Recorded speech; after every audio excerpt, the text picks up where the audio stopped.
Help. Are you okay? The rancher took her in without questions, until she whispered the one name he never expected to hear. January 1887. A winter storm tore across the frontier highlands, rain slashing sideways like thrown gravel, thunder cracking open the blackened sky. Wind lashed the pines that ringed a solitary ranch house perched on the lonely plateau, making the old timbers groan as if the land itself were warning travelers away. Inside the log house, Colt Remington sat alone beside a hearth gone cold. No fire burned there anymore. It had been years since he allowed one to last through the night. The faint glow of dying embers reflected off his weathered face, hard lines etched deep by war and grief. He had once been a cavalry officer, respected and decorated, a man who believed in orders and brotherhood. That man had vanished the night his younger brother, Asher Remington, was killed in a failed ambush. Colt was certain had not been chance. Since then, Colt had withdrawn from the world. He trusted no one. He kept his doors closed, his lanterns dark, and his memories buried where they could not bleed him dry. The knock came suddenly. 3 raps against the door. Light, but desperate. Colt's body went still. His hand closed around the grip of the revolver at his hip. No one ever came here. Not in daylight. Certainly not in a storm like this. He waited, listening past the thunder, until the sound came again.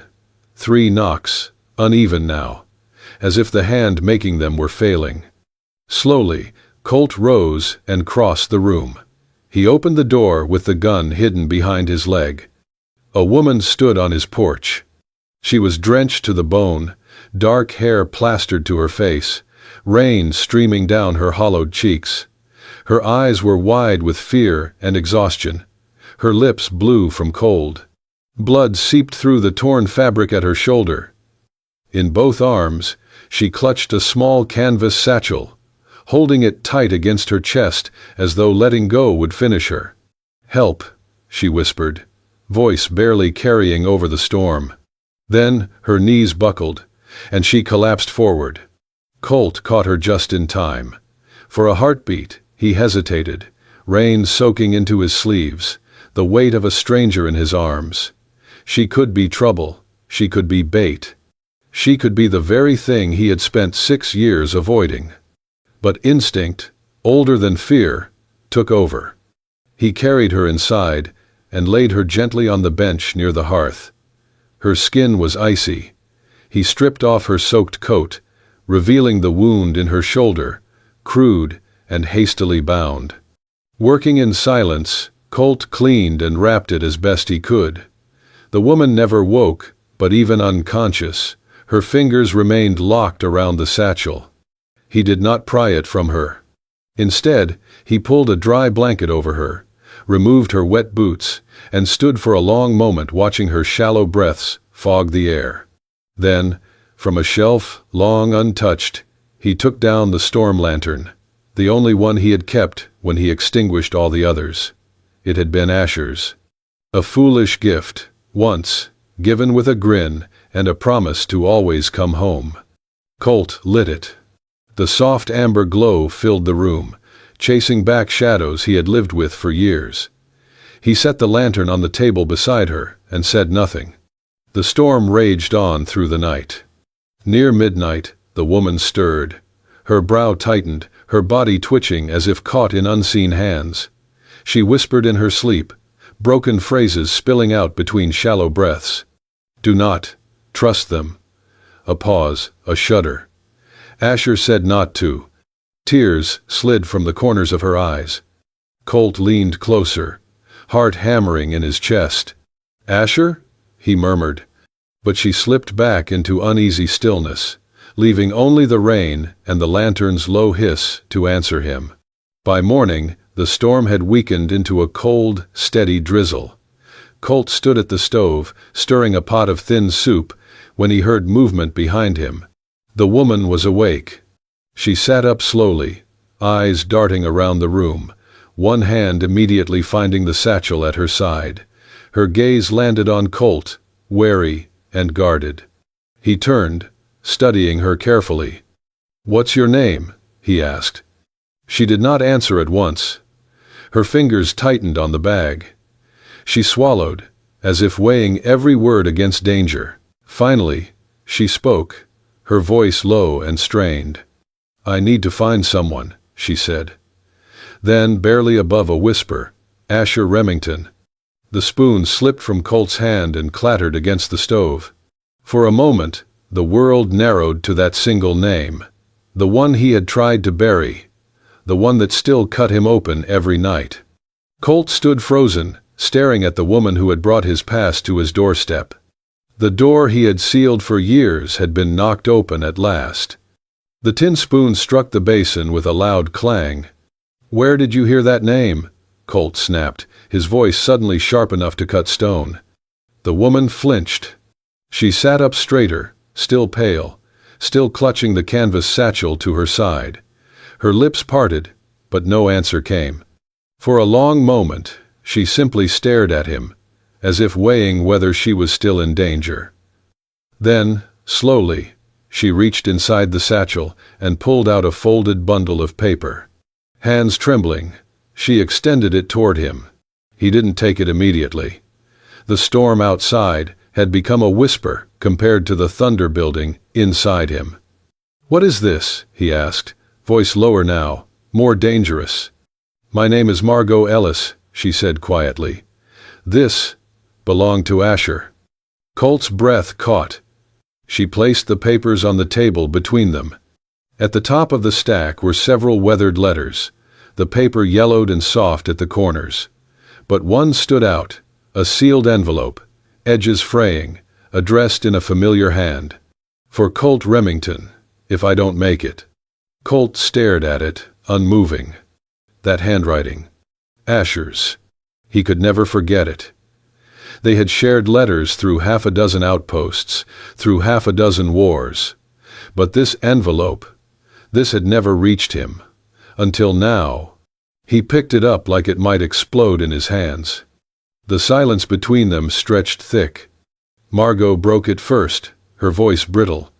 "He gave that to me. 3 days before he died. He told me to keep it hidden.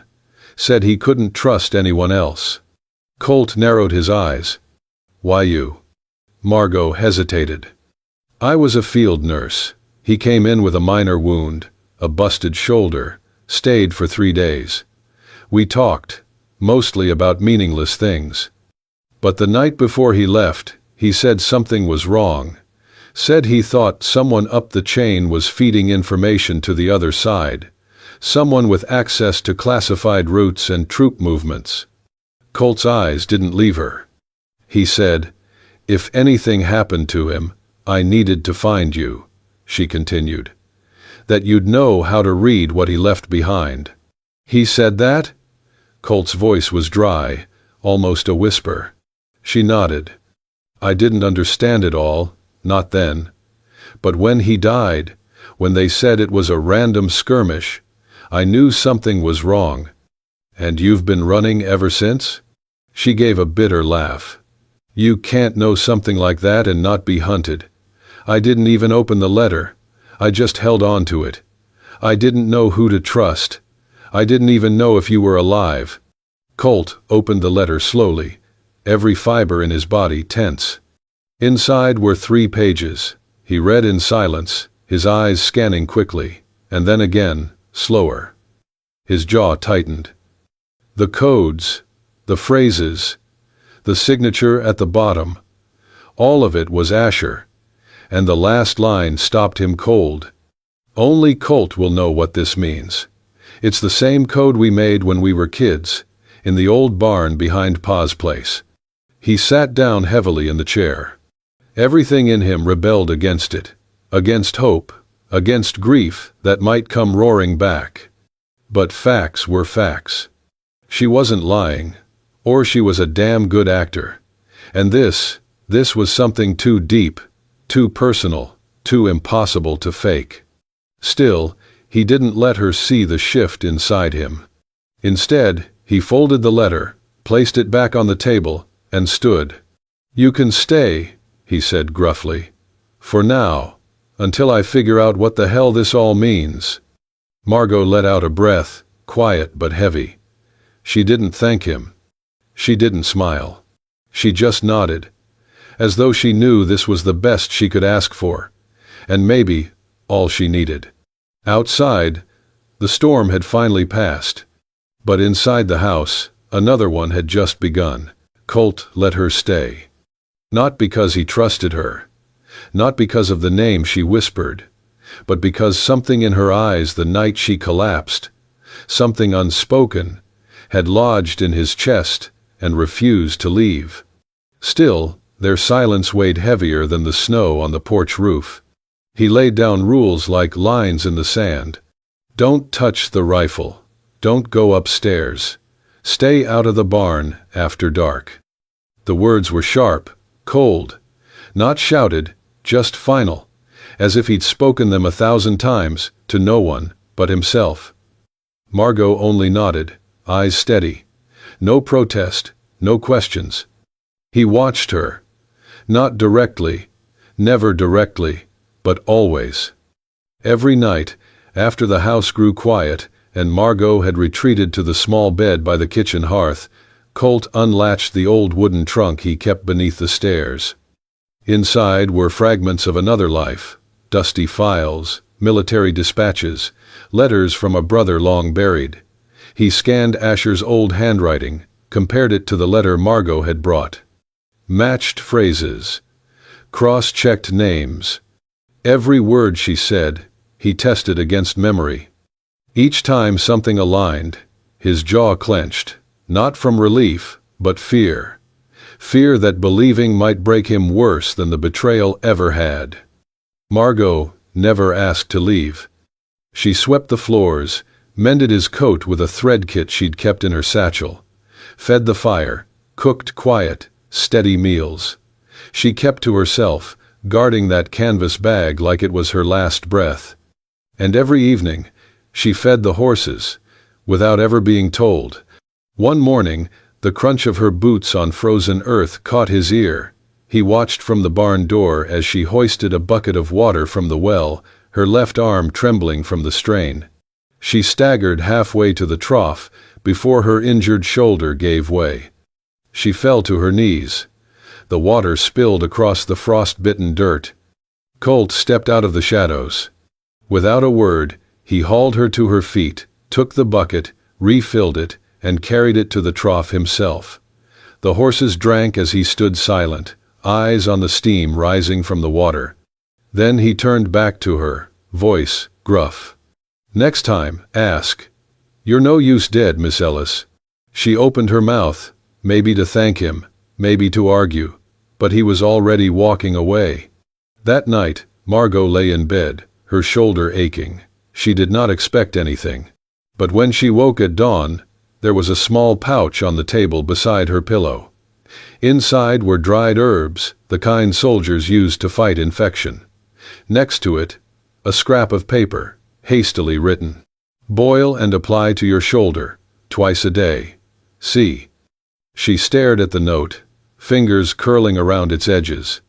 No smile crossed her lips. But something in her expression shifted, softened. A silent breath of something she hadn't felt in weeks. Safety, maybe, or the beginning of it. She didn't speak of it. The next night, a bitter wind swept through the valley. Colt was still outside, cleaning his rifle beneath a lantern. Margot placed a mug of hot tea on the step outside his door, then went to bed. No note? No comment? The next morning, the mug was empty, cleaned, returned to where it had been. They never mentioned it. Then came Emma. A freckled child from a ranch a mile off. 8 years old, curious as a squirrel. She adored Margot from the first moment, and began visiting weekly, brightening the quiet house with laughter and endless questions.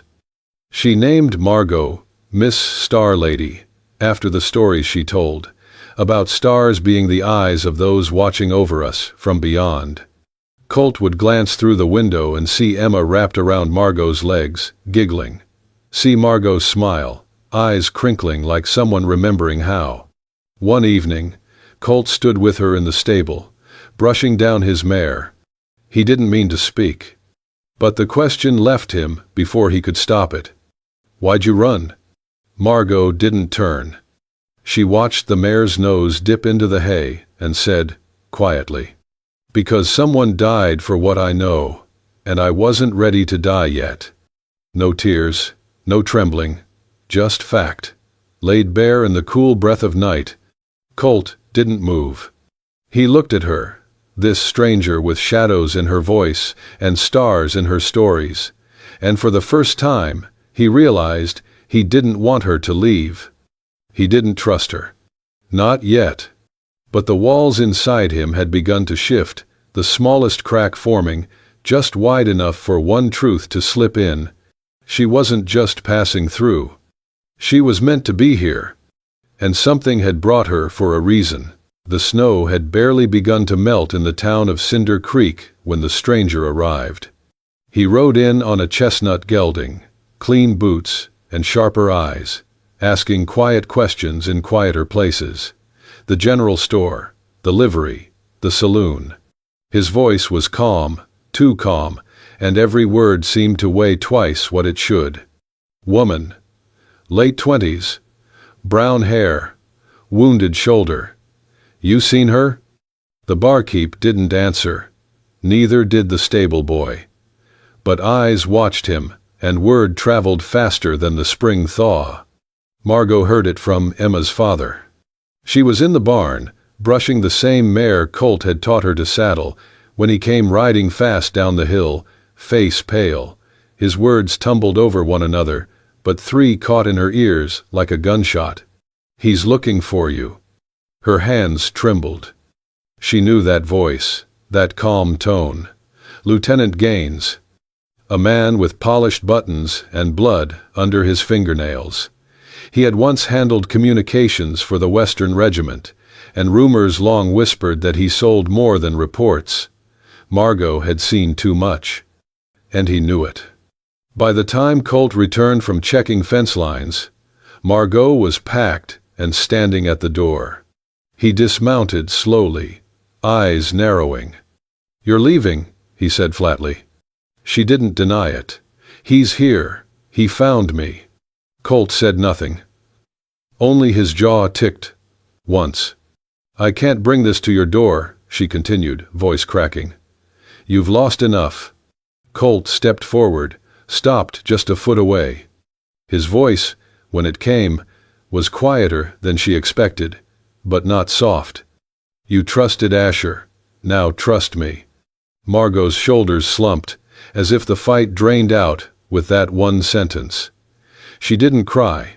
She just nodded, once, and put down her bag. The next morning, Colt saddled 2 horses. They rode east, avoiding the main roads, cutting through pine and ravine until they reached a small cabin tucked into a bluff above Redwater Canyon. An old man answered the door, spectacles slipping down his nose. He squinted at Colt, then broke into a dry laugh. "Well, I'll be Colt Remington." "Need a favor, Davis," Colt said. "You still know how to read a dead man's secrets?" The man was Davis Keene, once a military attorney who had walked away from courtrooms after a scandal that nearly cost him his life. He owed Colt, and more importantly, he had nothing left to lose. Inside, by a warm stove, Davis examined the letter Margot carried, the one signed by Asher, sealed with a mark Colt recognized, a symbol they had invented as boys, used in their Army field notes. "This isn't forged," Davis confirmed after a long silence. "And the accusations inside? If half of this is true, someone's been burying bodies with paperwork." He looked at Margot. "You're a brave woman, Miss Ellis, and likely a hunted one." Meanwhile, Colt had sent word through a telegraph line he hadn't touched in years. A friend, former scout, now a bounty tracker, was asked to look into Gaines, find out who he worked for. where he had been since the war, what names followed in his wake. He didn't say it aloud, but Margot knew. This wasn't about curiosity anymore. It was about justice, or vengeance, or maybe just truth, whatever was left of it. When they rode home, the air between them was different, not lighter, but shared. She didn't thank him. He didn't ask for it. But when night fell, and he paused before heading to bed, she met his eyes in the hallway and said only, "You didn't have to believe me." Colt's gaze was steady. "I didn't," he said, "but I believe Asher did." That was enough. For now, it took Davis Keene nearly a full day to unlock the last pieces of the sealed envelope. There were layers to it, codes within codes, a cipher buried in the margins, almost invisible unless you knew what to look for. Davis had seen military encryption in his time, but this was personal. When he unfolded the final page and laid it flat on the table, his face went pale. "There are names in here," he said quietly. "And not the kind whispered in saloons." Colt stood still by the window, arms crossed, eyes locked on the snow melting outside. Davis cleared his throat and read, "Captain Elias Morse, Major Heath Harlan, Lieutenant Silas Gaines." Each name was written in Asher Remington's precise hand. But it wasn't just a list of suspicions. The letter detailed incidents, falsified orders, redirected supply routes, sudden ambushes that made no sense on the surface, but aligned with the traitor's supposed movements. And at the end of the page, a signature. Brigadier General L. T. McHenry. Stamped and dated 2 weeks before Asher's death. "This letter should have gone straight to tribunal," Davis muttered. "Instead, it vanished. And so did the man who wrote it." He turned the last page over, and there it was. A cipher key. 6 digits, and a symbol that meant nothing to most. But Colt stepped forward slowly, hands shaking. He reached into his coat pocket, pulled out an old, worn field book with frayed corners. Inside was a page from long ago, scribbled by 2 brothers during the war. Colt traced the symbol. It matched. "It's mine," he whispered. "Asher used our childhood cipher. I taught it to him when he couldn't even read yet." His voice cracked.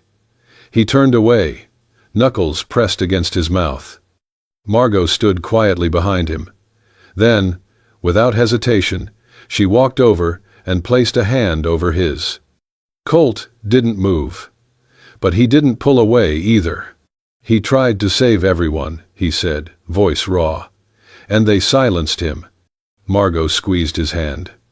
They didn't look at each other, but for the first time since that stormy night she knocked on his door, they stood as something more than strangers. They were comrades, bound not by past pain, but by the same fight. "What are you going to do?" Davis asked. Colt turned, the soldier in him returning piece by piece. "We get this to someone who'll listen," he said. "We take this to Fort Banner. It's the nearest federal post that still holds court authority." Davis raised a brow. "And you think they'll just welcome you in with open arms?" Colt's mouth curved into something half between a smirk and a grimace. "No," he said. "But I've still got my badge, and a debt owed from the man in charge there." He looked at Margot. "You in?" Margot met his gaze without hesitation. "Asher died trying to bring this to light. I won't run from it again." It was settled. That night, Colt packed his rifle, the field book, and the letter into a leather satchel he hadn't touched since he left the military. He oiled his saddle, checked Margot's horse himself, and nailed shut the trapdoor leading to the root cellar, a childhood habit before long rides. Margot found him later that night, standing outside under a sky scattered with stars. "You ever scared?" she asked quietly. Colt took a long breath. "Every damn day since I lost him." She didn't ask who him meant. She already knew. Then she whispered, "I'm scared too." He looked at her. "Then we ride scared. But we ride." Colt steps fully out of the shadows, not just for justice, but for the woman who carried truth through storms, and for the brother who had never stopped fighting, even after death. They never made it into Fort Banner. At least, not the easy way. The narrow mountain road curved around the red clay hills just before the main gates of the federal post. The snow had mostly melted here, but the mud was thick and the wind sharp. Colt's instincts flared before he even saw the glint of metal. "Down!" he barked, pulling Margot off her saddle just as the crack of a rifle echoed through the pass. Bullets ripped through the brush behind them. Margot hit the ground, gasping, her fingers flying to the inside of her coat. Colt had already rolled to cover behind a boulder, blood darkening the side of his shirt. From the ridge above, 3 riders appeared. The man in the middle wore a gray coat, high boots, and a sneer that hadn't changed in years. Gaines. "Well, well, Remington," he called, voice echoing off the stone. "Still playing the hero? Thought you would have learned your lesson by now." Colt winced as he pressed a hand to his side. Not deep, not fatal, but it would slow him. "You always were a coward, Gaines," Colt growled. "Too afraid to face truth unless it was already dead." Gaines smiled coldly. "Truth is whatever survives the shot." He raised his hand, and the 2 men beside him aimed their rifles. Before Colt could move, a shot cracked from the rocks behind him. One of Gaines's men fell. Colt turned. Margot stood with legs braced, both hands gripping a small, polished revolver, the one she'd never admitted she carried. Her hands shook after the shot, but her aim had been perfect. "Get to the ridge," Colt shouted, pushing to his feet. Together, they scrambled up the incline, exchanging fire with Gaines and his last remaining man. Colt's arm throbbed, but he moved with purpose, every step fueled by fury and clarity. When they reached the top, the gunfire ceased. Gaines was cornered, bleeding from his shoulder, panting. "You don't understand what this will bring," he spat, eyes wild. "That letter, it'll bring down more than just me." Colt approached, rifle lowered but ready. His voice was steady. "Then let it." A whistle sounded from the road below. A federal patrol, led by Davis Keene, riding hard with 4 armed men. Colt didn't look back. He handed Davis the satchel. "It's all in there. Letters, codes, signatures, everything you need." Davis nodded, his eyes scanning Gaines. "Let's see how brave you are in a courtroom." Within an hour, Gaines was shackled and loaded onto a wagon bound for military trial. The storm was over. Colt sat on the tailgate of the wagon, his shirt stained, his breathing heavy. Margot approached, wrapping his coat tighter around his shoulders. "You should lie down," she said softly. "I will," he replied. "Just needed to watch the sun set from here." Below them, the valley was bathed in gold and red. Smoke rose peacefully from chimneys in the distance. He looked at her then, really looked.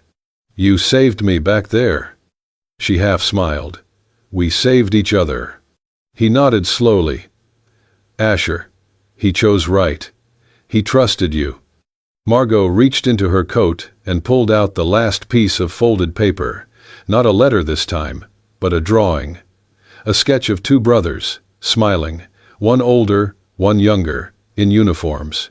"He talked about you more than you know," she whispered, "even when it hurt." Colt took the drawing gently, eyes burning. Then he leaned his head back and whispered into the wind, "We did it, Ash. Justice is served. The traitor is unmasked." Colt and Margot, once strangers, now stand side by side, survivors of storms past and present. The truth has a name. And so does healing. Spring in the high plains came slow, but certain.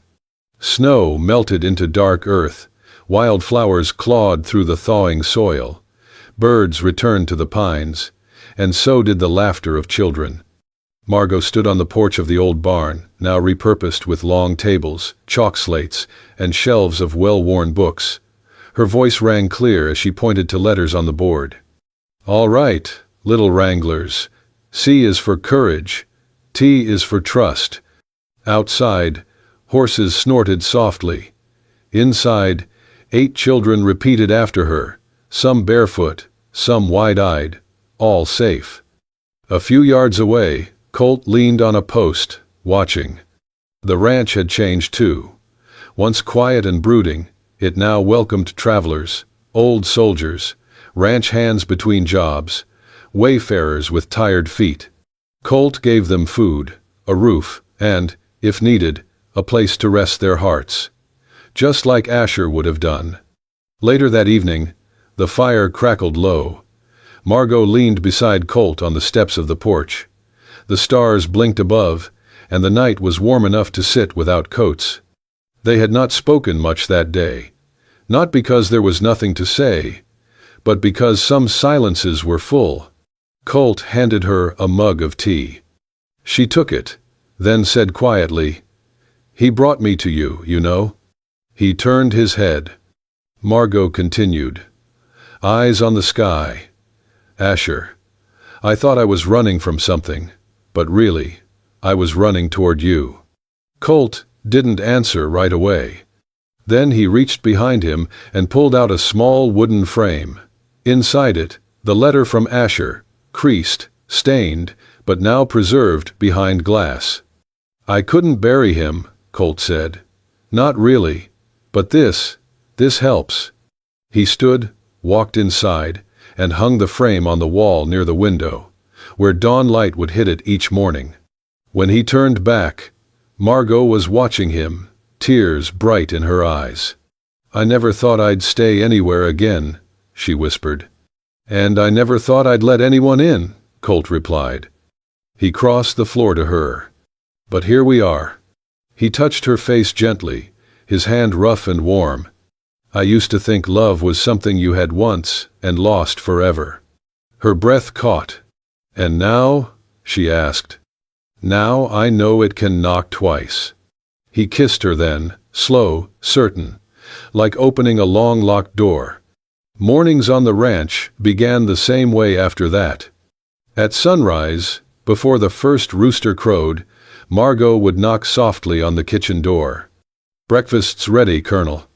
Colt would grin from the bed, tug on his boots, and call back, "Never liked that title, but for you, I'll wear it." The old lantern still hung above the porch. It was never blown out, not because the night was dark, but because light had become their habit. One knock had once saved a life. Now, it began every day of the life they built together. If that story stirred something in you, if you felt the rain on that roof, or heard the quiet knock that changed everything, then you're already part of Wild West love stories. Out here, we believe the frontier wasn't just built by grit and guns, but by second chances, by quiet bravery, and by love that shows up when you least expect it.